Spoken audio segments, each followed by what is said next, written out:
Hi, I'm Dear Franz, and I'll show you how to do a snapshot in Filmora Wondershare. So, this is your project, you imported video, and let's drag and drop it into timeline.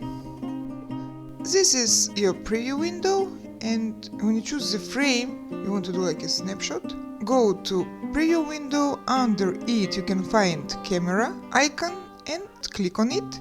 And by the way, when you did it, you can see here the address of your snapshot when it will be saved on your computer. Anyway, so this is our snapshot here.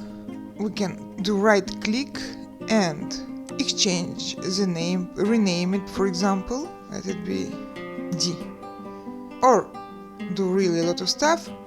And one of important thing is we can find where it's saved in our Explorer. Click here and you can find it and its address in your Explorer. That's it. So snapshot is automatically saved on your computer.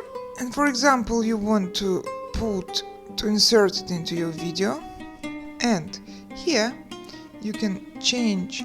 I did right click on it, and you can do with this image, with this frame, a lot of stuff, like change its duration, for example, by changing it here, or do it on your timeline like that, it decreasing, or I'm moving the video part to the right, clicking on our snapshot, and by holding left click of my mouse I'm increasing its duration, and then I can close gap like that to be sure there is no space between our snapshot and the part of the video, and so on. So that's it. Thank you for staying with me and hope to see you soon. Bye!